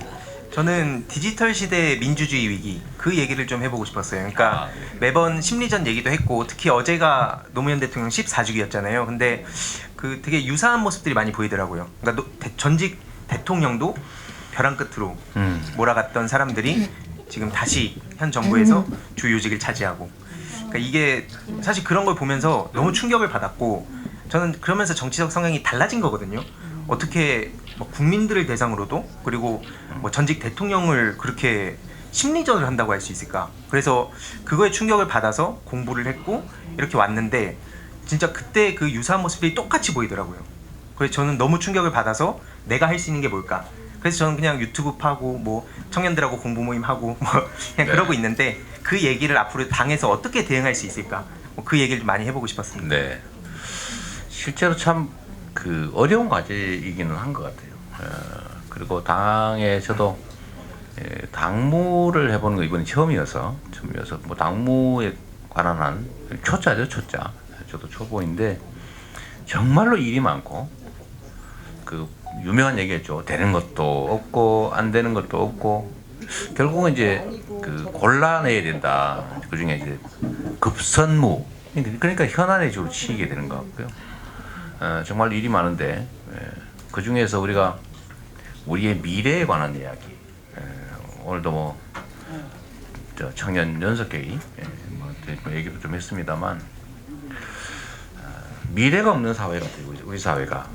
과연 우리는 한 세대가 지난 다음에 어떤 나라여야 하는가, 어떤 사회의 모습을 가지고 있을까? 지금 떠오르는 거 있으세요? 없죠. 사실 우리 민주당의 책임도 있습니다. 저희는 그래서 그걸 뭐 우리 국민들의 기본적 삶이 공동체에 의해서 보장되는 그런 기본 사회로 가자, 복지 사회를 넘어 기본 사회로, 뭐 이런 얘기도 해보긴 하는데 잘 안 먹혀요. 뭐 물론 노력도 계속해야 되겠지만, 다음 우리가 지향해야 될 나라, 사회는 어떤 모습일까? 청년들이 제일 고민이 많을 것 같아요. 뭐 그냥 키워드로 보면 불안, 뭐 두려움, 네. 그 깜깜한 미래, 뭐 이런 것들이 아닌가. 그래서 저도 그 기본 사회에 대해서 뭐 반대하는 사람들이 당내에 있는 것도 맞고, 그에 대해서 충분히 토론을 하자고 대표님이 말씀하셨는데 그런 토론은 안 하고 이제 언론에 대고 또 뭐 이상한 얘기를 하는 거 보니까, 특히 당원들 입장에서 가장 속 터지겠다 싶었던 건, 분명히 아까도 앞에 방송에서 쭉 얘기하셨는데 언론에 나온 일부 따옴표 보고 그걸로 당을 때리는, 그러니까 이게 당원들 입장에서도 오늘 되게 많이 오셨는데 분하니까 막 답답하니까 오신 거라 보거든요. 아니, 그러니까 이게, 그래서 저도 당연히 우리가 뭐 조심해야 되는 것도 있고 당내 다양성을 존중하는 것도 맞는데, 그러니까 이렇게 지금 대권을 통해서 싸워주는 분들 다 당원이거든요. 네. 정치인들은 사실 그거 할 수도 없잖아요. 근데 당원들이 갑자기 뭐 훌리건 소리 듣고 무슨 뭐 천원당원 얘기 듣고 이러면 어떻게 그러면 당원들 결집하고 중도층까지 갈 거냐, 이 전략이 전 아예 안 그려집니다. 네. 이런 얘기를 좀 그래서 해보고 싶었습니다. 그러니까 근데 이게 사실 이제 당원으로서 건전한 대안을 제시하고 또 필요한 비판을 하고 또 의견을 제시하는 것에 대해서는 다 옳다고 생각하는데, 대체적으로는 그런, 예를 들면 절차 또 예의 뭐 이런 걸 다 갖추는데, 그 중에 소수가 꼭 이렇게 성질대로 하다가 저는 이런 요소가 하나 있다고. 두 번째는 이간질 요소가 상당히 많습니다. 이게 원래 자주 말씀드리지만 소위 36개 전술 중에 제일 돈 안 들고 제일 효과적인 전략이 이간질이에요. 그 간첩 심어가지고 이두가 말이야.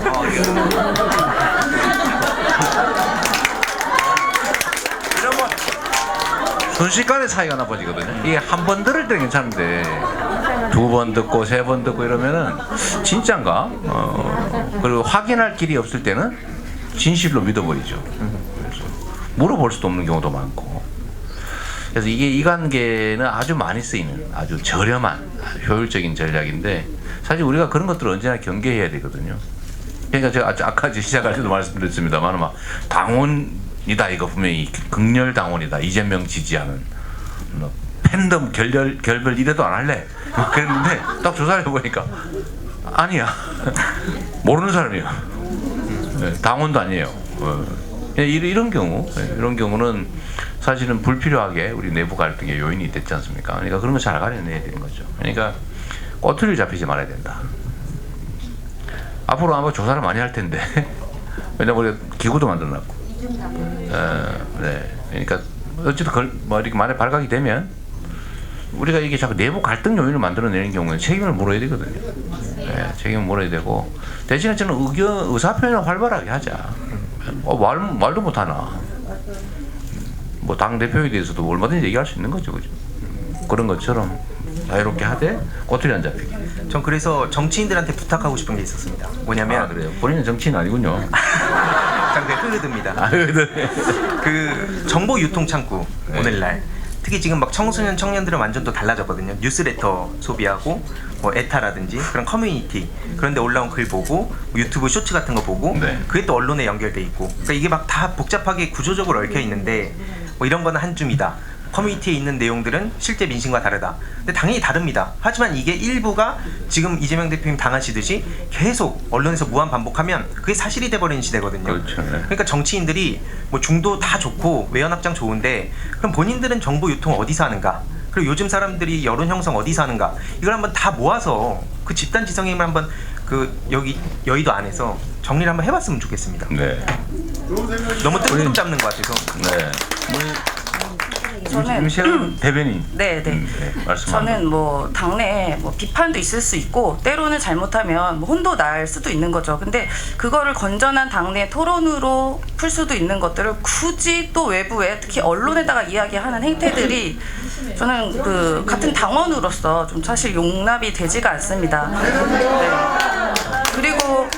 그리고 항상 얘기하는 게 뭐가 잘못하면 당대표 내려와라. 책임지고 내려와라 하는데요.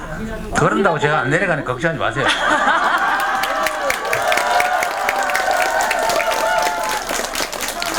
아니 지금 저 국민의힘 같은 경우에는 대통령실에서 사실상 만들어준 당대표도 저렇게 저 안에서 최고위원끼리 난리가 나고 문제가 있는데도 내려오란 말 하지를 않습니다. 그런데 뭐만 있으면 당대표 내려오라고 하고 뭐 내려놔라 하는데 그분들부터 갖고 있는 권한이나 권리 내려놓고 얘기하면 제가 그 순수성을 이해할 것 같아요. 네, 그래서 제가 아까 제가 댓글 우연히 보니까요 이런 게 있었어요. 이재명 행정은 80점, 정치는 20점. 실망스럽다 그 말인 것 같아요. 근데 참 정치가 어렵긴 어렵습니다. 근데 저는 그 지점에서 하나 얘기하고 싶었던 게 주로 강의 다니면서 장기에 비유하거든요. 네. 그러니까 뭐냐면 지금 우리 쪽은 그나마 막 말도 별로 없는 것 같은 거예요. 왜냐면 유튜브나 일부 커뮤니티 이 정도에서 유통되는 거 말고는 국민들한테 그 정보가 전달이 안 되는데 아예 안 돼. 저쪽은 근데 나머지 뭐 되게 많잖아요. 근데 이거 장기말로 보면 그대로 그냥 따와가지고 저쪽도 포차 버리니까 그러니까 유튜브 손절하니까 우리도 손절하자. 그러니까 이게 얼핏 보면 맞는 얘기 같지만 그럼 우리는 이제 누구랑 소통하고 당원들의 의견 어떻게 전달합니까? 그래서 그런 걸 좀 폭 넓게 봤으면 좋겠다. 지금 장기말로 보면 왕이 맨 앞에 있고 저기는 쫄, 차, 뭐 포 다 앞에 있는 거예요. 근데 우리는 그 뒤에 숨어 있는 것 같습니다. 이런 상황에서 어떻게 이기냐? 저는 그림이 안 그려지거든요. 정치인들이 꼭 한번 본인의 위치를 생각하고 열심히 역할했으면 좋겠습니다. 네.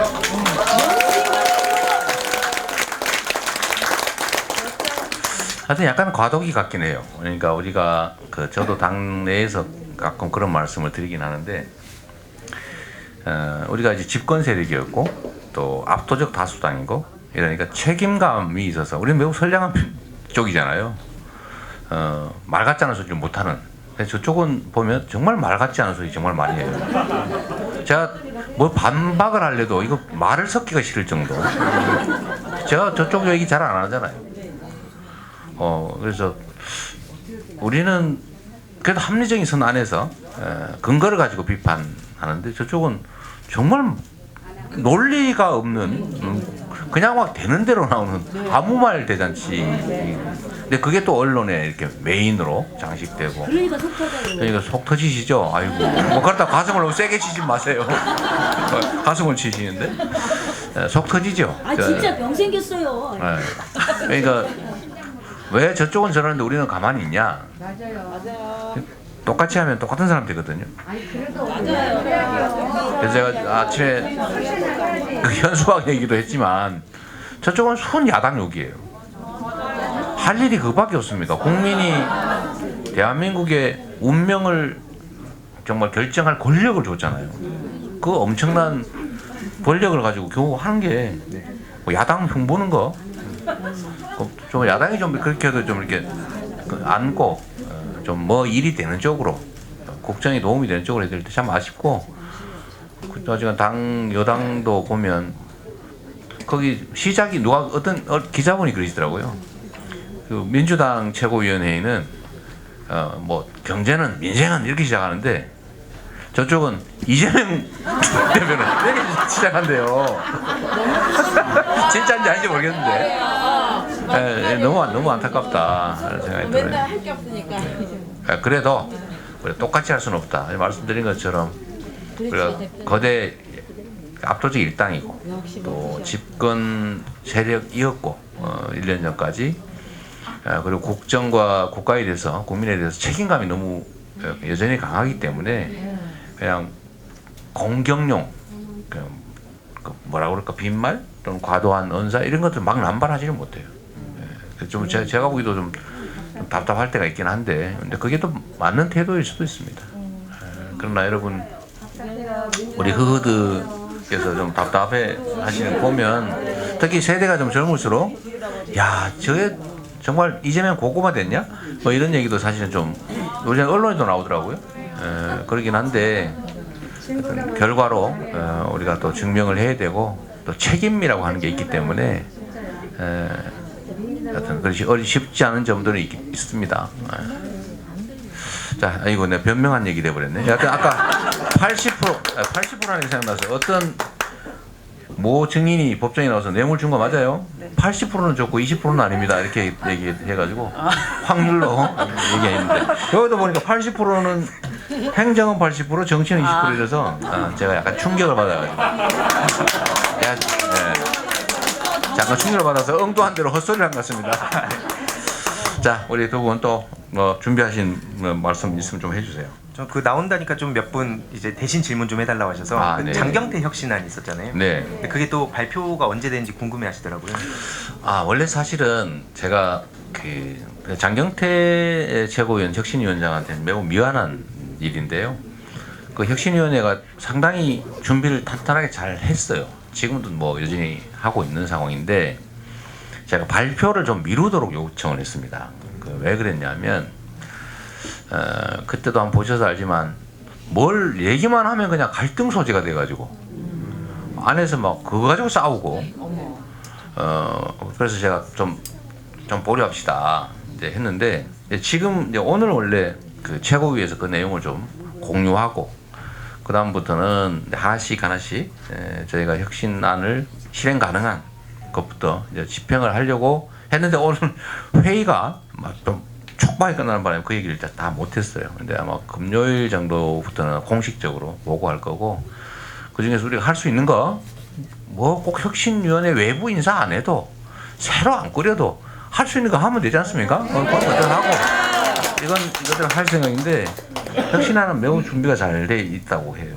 저도 한번 봤는데 그다음에 그 미뤘던 이유는 아까 얘기한 대로 우리가 통합, 대우 단결, 균열과 갈등을 최소화하느라고 우리 장경태 혁신위원장과 혁신위원들이 열심히 준비했는데 좀 보류돼서 제가 당대표로서 제가 그걸 조금 보류하자 이렇게 얘기했기 때문에 되게 미안하게 생각하고 있고요. 이제는 집행을 해야 되겠죠. 집행을 하나씩 해나갈 생각입니다. 네. 하나만 더 네. 그러면 그 장경태 혁신이랑 그다음에 지금 뭐 당 뭐 혁신기구 얘기 나오잖아요. 네. 혁신이란 얘기 막 나오는데 뭐 차이가 있는 건가 궁금해하시더라고요.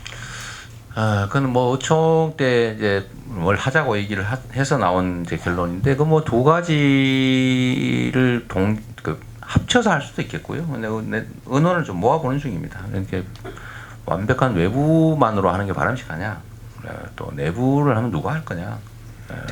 괜히 이걸 가지고 또 갈등하면 안 되잖아요. 저는 이제 이런 구성이나 형식 문제 때문에 더 새롭게 갈등하지 않으면 좋겠다. 그게 이제 또 정쟁의 요인이 될 수 있잖아요. 근데 그건 어쨌든 신중하게 많은 분들 의견을 모아서 뭐 어떤 형식을 갖출지는 고민해 보기로 하고요. 진짜 중요한 건 결과겠죠. 우리 당과 당원과 국민들이 바라는 실질적인 혁신을 만들어내는 것. 뭐 하자고 말만 멋있게 해놓고 안 해버리면 또 그만이잖아요. 그러니까 용두사미가 많기 때문에 제가 제일 안 좋아하는 방식 용두사미. 저는 이제 시작과 끝이 같아야 된다고 보기 때문에 사실 그런 점에서 매우 신중한 편이고요. 준비를 철저하게 해서 실패하지 않는 안을 만들어야 되고 그러다 보니까 조금 지연되는 측면도 있습니다. 네. 근데 가장 혁신해야 되는 곳이 윤석열 정부와 국민의힘 같은데 왜 맨날 민주당만 혁신하라 그러는지 저는 너무 한가해 보이는 것 같거든요. 네. 그리고 지금 대다수의 국민이 윤석열 정부에 대해서 굉장히 부정적인 그 감정을 갖고 있어요. 그 집권 초반부터 가장 낮은 지지율로 시작했고 가장 콘크리트 지지율이죠. 부정 콘크리트 60% 지지율. 그걸 갖고 있기 때문에 그런데 그 지지율이 민주당으로 오지 않는 이유를 우리가 곰곰이 생각해 보면 폭주하고 있는 윤석열 정부와 제대로 싸우지 않는다라는 그런 문제의식이 많이 있거든요. 뭐 지금 가만히 놔뒀다가 나라까지 팔아먹을 것 같은 그런 불안감이 있는데 아무도 민주당에서 제대로 나가서 싸우지 않고 대적하지 않는다는 것. 그것 때문에 이제 약간 국민들과 당원들도 지친 면이 있습니다. 근데 우리가 안에서 이렇게 우리끼리 내부끼리 싸우는 모습은 좀 너무 국민들은 다 죽어가는데 한가해 보이니 지금 저렇게 칼을 들이대고 칼 쑤시려고 하고 있는 바깥이랑 싸워야 되지 않나. 169석을. 네, 뭐 전적으로 맞는 말씀이시고요.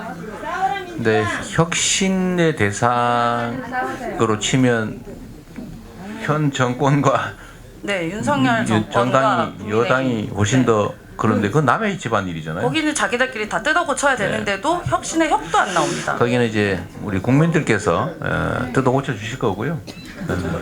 아까 말씀하신 것처럼 우리 국민들께서 우리 더불어민주당에 대해서 여전히 마음을 다 못 주고 계신 건 사실이죠. 그거는 뭐 여러 가지 이유가 있을 겁니다. 뭐 이유를 얘기하면 변명같이 들려서 자세히 말씀드리긴 좀 그렇고, 하여튼 그러기 위해서 국민들의 기대를 다시 모으기 위해서 우리가 이렇게 뭐든지 좀 변화된 모습을 보여보자. 실제로 우리가 잘 못했고요. 하다못해 민주당을 지지하는 우리 당원 국민들께서도 아니 요즘 세상에 무슨 1인 1표가 아니고 1인 50표 뭐 100표 네. 말이 되냐? 이런 생각 하시는 거고, 하여튼 이번에 얼마 전에 무슨 뭐 봉투 사건 어쩌고 하는 것도 그 전혀 무관하다고 할 수 없는 거 아니냐, 그 부조와. 네. 뭐 동의하지 않는 분도 많긴 해요. 그때는 뭐 굳이 몇 표라기보다는 관리 비용 같은 거다. 이미 다 그 자기 식구들끼리 하는 거니까 뭐 그런 반론도 있긴 합니다만 그거에 대해서 제가 평가할 생각은 없고요. 하여튼 그럼에도 불구하고 왜 안 하냐 라고 하니까 사실 실망하고 그러니까 화나고 좀 마음도 좀 못 주는 그런 원인도 됐을 것 같아요. 그 외에도 많이 있죠. 뭐 앞으로 기회가 되면 얘기하겠지만 그런데 어쨌든 국민들께서 저쪽 당은 아니다라고 생각하는 사람들이 왜 민주당으로 안 오냐. 뭐 지금 중간쯤에 계신 거죠. 둘 다 좀 그렇다라는 쪽이 많은 거 아니겠어요? 중도층이 많이 늘어난다는 거 아닙니까? 지금부터 우리가 노력해야 되겠죠. 노력하고 진심을 가지고 우리 국민을 위한 정치 조직임을 조금이라도 보여줘야 됩니다. 우리가 해야 될 역할이다 이렇게 생각합니다. 저는 그 당원들이 뭘 몰라서 그런다라고 얘기하는 사람들이 좀 있더라고요. 저도 안에서 활동해보니까. 근데 저는 묻고 싶은 게 그런 사람들이 그러면 당원들한테 정보의 불균형, 그 격차를 좁히기 위해서 무엇을 노력했는가? 분명 이런 얘기하면 앞으로 잘하겠다 뭐 이럴 거거든요. 그거 말고 여태까지 현 시점까지 무엇을 했는가를 좀 톡 까놓고 얘기를 했으면 좋겠어요. 그 얘기는 안 해놓고 당원들이 뭘 몰라서 그런다 하면 당원들은 뭐 어떻게 하라는 건가?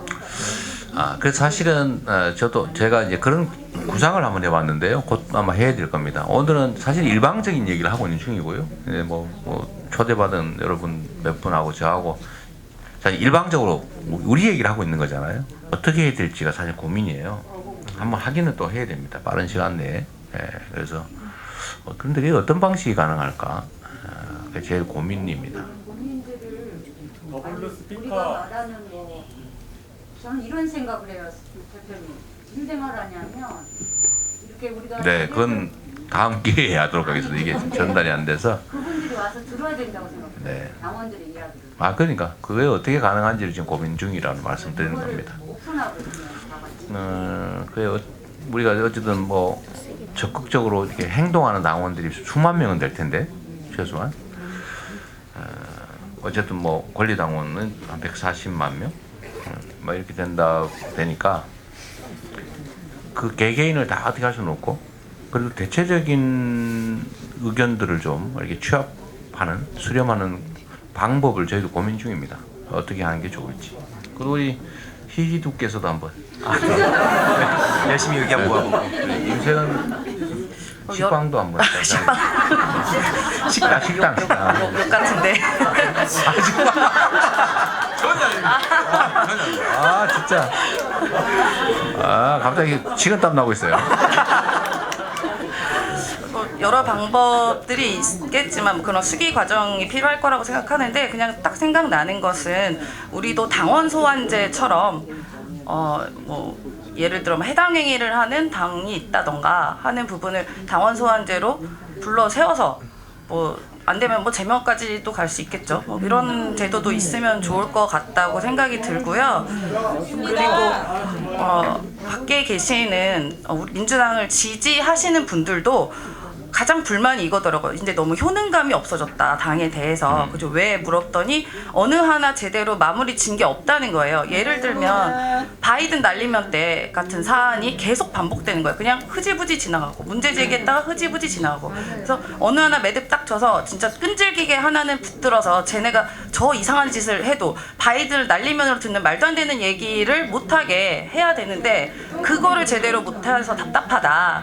근데 이제 어느 순간부터는 우리 국민과 당원들이 쟤네가 계속 거짓말하고 오염수도 아니라 그러고 뭐 외국 가가지고 핵고유 느낌이라니 뭐 헛소리를 해도 그게 그냥 민주당에서 그냥 그래? 이상하네 하고 한 번 하고 지나가 버리니까 이게 반복되니까 또 저러네? 어차피 또 안 되겠지. 그러니까 실망하는 감정이 크다는 거예요. 이게 다 수박들 탓이에요.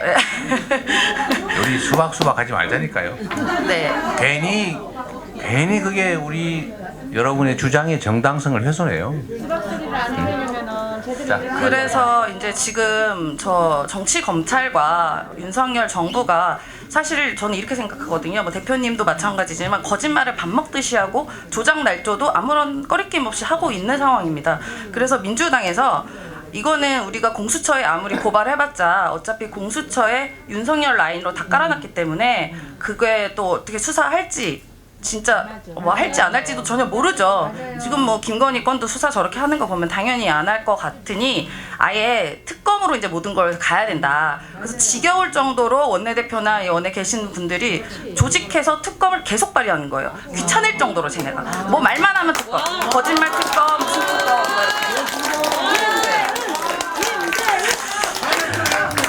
제 심정하고 똑같은데. 근데 문제는 이게 이런 얘기 하나만 하는 소리지만 어쨌든 법사위가 봉쇄당에 있고 황당하죠. 법사위가 봉쇄당에 있고 어쨌든 본회의에서 처리하려고 하면 하여튼 180명의 국회의원이 현장에서 직접 투표를 해야 되는. 그래서 겨우 간신히 전에 박홍근 원내대표 계실 때 이제 2개의 특검을 겨우 법안을 통과시킨 거 아닙니까? 상정을 시킨 거 아닙니까? 저도 사실 똑같은 마음인데 참 그게 현실적으로는 쉽지가 않은 그런 한계들이 있어요. 그런 얘기 하잖아요. 동물 국회를 막아놨더니 식물 국회가 되어버렸다. 그리고 실제 그런 것 같아요. 뭐 반대하면 아무것도 못해. 동물이 났던 것 같아요. 그리고 우리가 소수일 때는 참 그 잔인합니다. 옛날에 언론학법 통과될 때 그때 종편 생겼잖아요. 지금 그 후과를 또 치르고 있는 중입니다. 네. 어쨌든 우리 임세은 네. 대변인께서 엄청 답답하신가 봐요. 네, 답답해서 저는 그 윤석열 정부가 출범한 지 3달 만에 거리로 나가서 집회를 거의 매주 나가고 있습니다. 아, 그렇죠. 퇴진 운동을 하고 있고요. 1465일 남았는데 저는 반드시 그 임기를 못 채우게 하기 위해 노력하려고 합니다. 거의 4년 이렇게 얘기하는 것보다 1465일이니까 좀 짧아 보이는데요? 그래서 하루하루 세고 있어요. 그래서 네. 그렇군요. 아, 네. 네. 네. 우리 황희두 선생은 뭐 더 준비하실 말씀 없으세요? 제가 지난번 총선 때 들어왔던 이유가 이제 온라인 쪽이 많이 미흡해서라고 생각을 했는데 이게 정치인들이 내가 겪어보지 않으면 전혀 관심을 안 가지더라고요. 아까 뭐 네. 갈라치기 말씀 주시고 저는 이제 심리전 쪽, 여론전 쪽에 원래 관심이 많아서 쭉 보면 굉장히 비슷한 패턴이 많습니다. 그리고 실제로 그냥 팩트만 말씀드리면 이명박 정부 때 그 사이버 사령부에서 댓글 부대하고 공작하고 하던 김관진 지금 국방혁신위원 들어가고 원세훈 전 국정원장이 끔찍한 짓을 저질렀는데 이번에 사면 받고 그러니까 지금 막 국정원, 검찰, 경찰 등등 굉장히 무섭고 온 오프라인으로 국민들의 입을 막고 있구나. 그럼 이때 우리는 출구를 어떻게 찾을까? 라는 고민을 정치인들이 해야 된다 보고 그래서 한번 생각을 해봤거든요. 네. 그 대표님 나무위키 아세요? 알죠. 나무위키의 그 논란 항목이 있잖아요. 거기에 굉장히 가짜 뉴스가 많잖아요. 네, 저에 관한 것도 엄청 가짜 뉴스가 많다고 그러던데. 근데 거기에 아예 안 보고 있어요, 그냥. 근데 실제로 일반 사람들이 뭔가 검색을 할 때 내가 잘 모르지만 그냥 뭔가 나무위키가 편향돼 있다는 건 다들 알면서도 네. 거기서 이제 틀을 잡거든요. 근데 저는 생각한 게 정치인들 있잖아요. 민주당 정치인들 논란 항목 다 있거든요. 그거를 의원들한테 어떻게든 뭐 지역에서 당원들이 얘기를 하시든 아니면 진짜 대표님께서 한번 그거 한번 보자. 그 얼마나 이게 지금 온라인상에서 이상한 가짜 뉴스들을 덕지덕지 붙여놓는지 그런 것들을 한번 직접 보고 느끼게 하는 게 전 되게 중요하다. 네. 그거 방치해두면 큰일 납니다. 이게 정치인입니다. 근데 우리 그 민주개혁 진영 정치인들이나 인물들에 대해서는 온갖 왜곡 가짜가 많은데 네. 그 반대쪽에 계신 분들 별로 없더라고요. 네. 그런 차이도 이제 볼 수 있습니다. 결국은 누군가가 조직적으로 하고 있다는 뜻인데 조직적으로 뭘 하려면 결국 부정한 돈이 문제가 되겠죠. 그래서 그런가 봐. 자기들이 부정한 돈을 많이 쓰니까 우리도 그러지 않을까 계속 의심하는 것 같아요. 진짜 그렇습니다. 네? 그 희한한 사람. 우리 임세현 대변인 혹시 뭐 준비하신 게 있으면 말씀하시고 이제 정리를 좀 해야 될 것 같네요.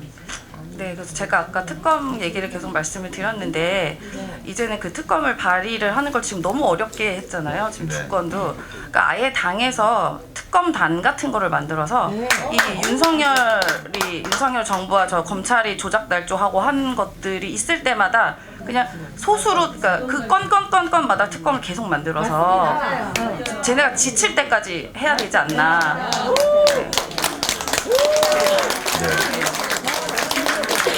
저는 지금 이 시대의 정신은 이 윤석열 타도라고 생각하거든요. 그래서 당내에서도 윤석열 타도 TF 같은 거나 이런 거 만들어서 우리가 좀 싸우는 모습을 보여줘야겠다 싶습니다. 근데 지금 보면 어떻게 보면 당 대표시니까 우리 집에 아빠잖아요.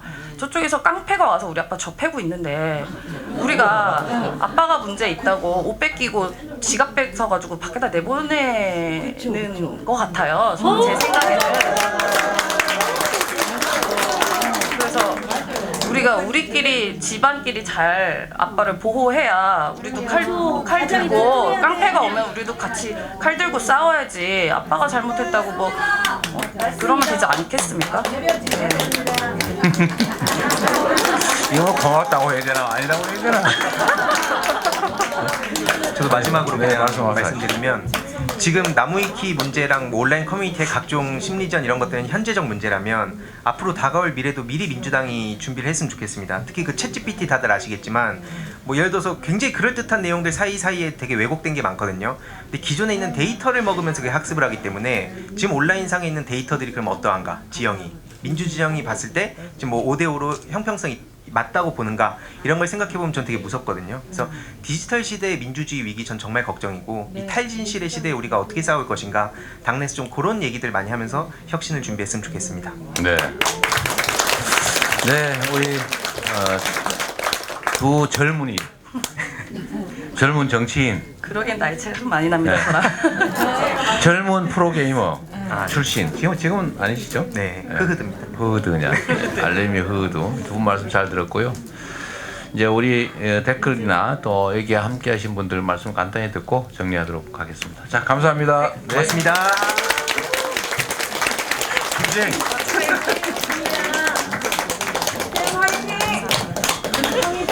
네, 감사합니다. 우리 댓글에도 의견들을 많이 주시는데 우리 희두님이 온라인 쪽으로 관리해주면 너무 든든할 것 같다는 라떼 사랑님의 의견이 있네요. 당에 뭔가 업무를 좀 맡겨볼까요?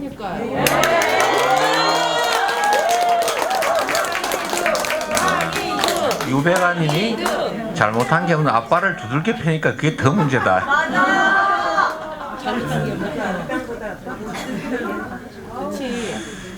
자, 어쨌든 아까 말씀드렸던 것처럼 우리 혁신이라고 하는 게 때가 됐습니다. 이제 뭐든지 때가 있는 것이거든요. 때가 있는 것이고 적절한 시기가 아니면 이제 부작용이 발생해요. 소위 동티가 난다 그러죠. 자, 때가 있기 마련인데 지금은 때가 됐습니다. 이제 어떤 과정과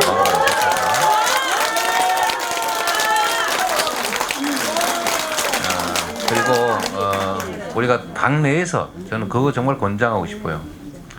이럴수록 이제 일종의 억압의 문화도 있습니다. 당원이 왜 이렇게 말이 많아? 이런 입장을 가진 쪽도 있어요. 우리 나라에도 있죠. 뭐 국민이 뭐 저리 말이 많아. 주면 주는 대로 먹지. 선거 때 투표나 하지. 뭔 말이 저렇게 많아. 그리고 뭔 집회야 집회는 밤에는 하지 마.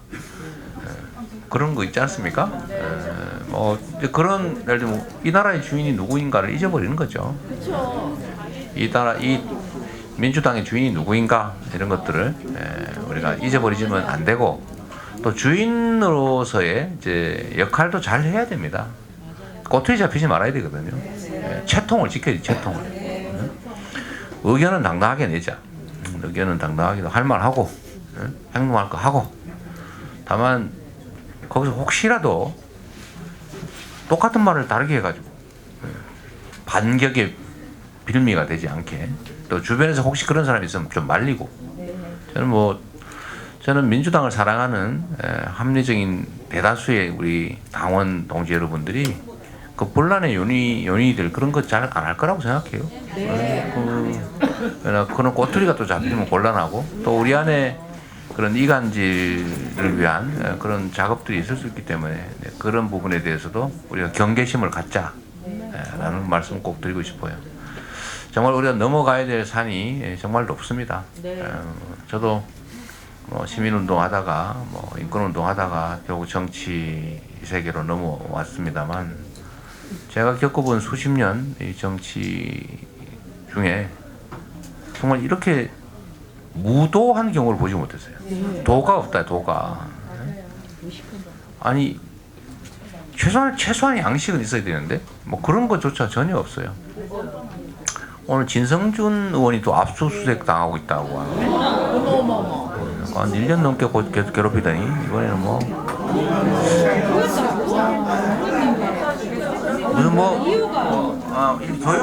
교육 강조한 걸 가지고 아마 또 털고 있는 것 같아요.